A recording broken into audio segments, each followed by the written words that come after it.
The Stepmother. Molly was the most charming 10-year-old you'd ever meet. A pair of the bluest eyes stood out beside her locks of wavy brown hair. On the A honor roll, and an experienced violinist for her age, it may seem like she had it all, but unfortunately, such was not the case. Her mother died at childbirth, so the only parent she ever knew was her father. This caused the two to become very close. She knew that her father would give the world for her, and she loved him very much. One day, while walking home from school, she thought she saw someone different inside her house. Her curiosity aroused, she climbed on top of some sturdy boxes to see this mysterious individual. She was a woman, very tall, about 5'8" to be exact. She had bright blonde, shoulder-length hair and piercing green eyes. Molly saw this woman talking to her father, so naturally she was excited.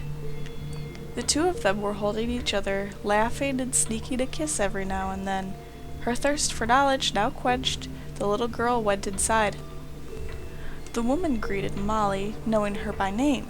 The girl's father had to run an errand, so the girls had each other for company.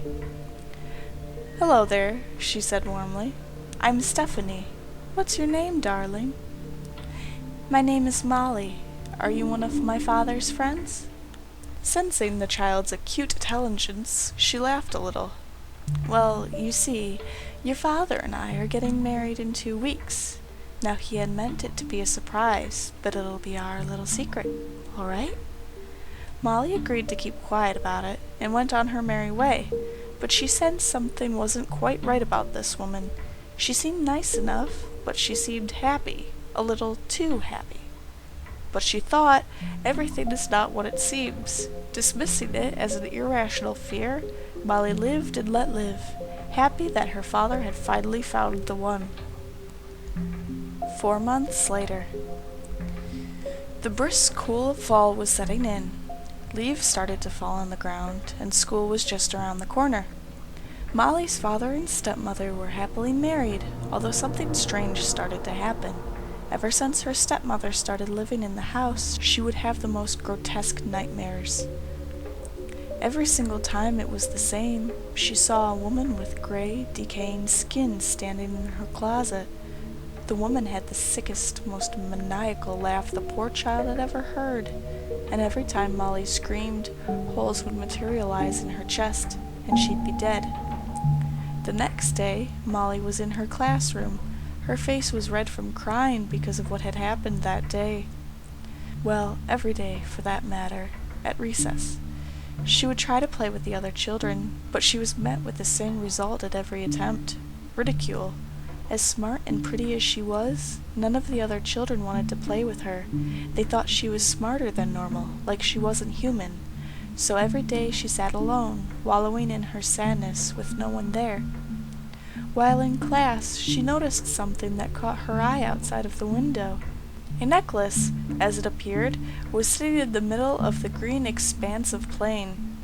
As soon as the bell rang, she went outside and picked it up quickly, before anyone could take her newfound novelty.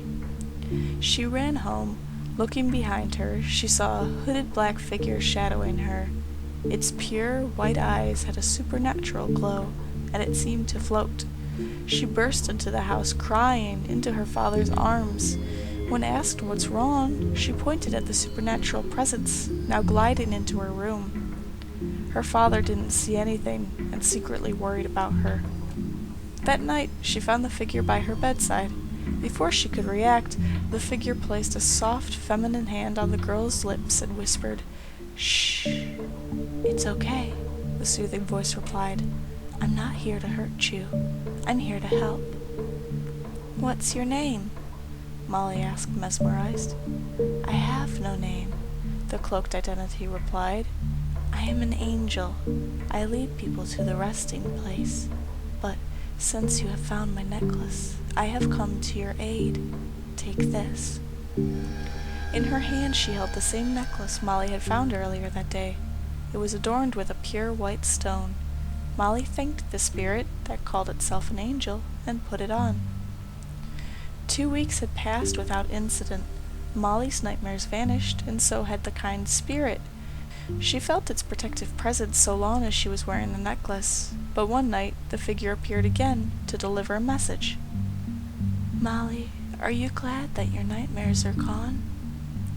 "Yes, thank you so much. But how come I can see you tonight?"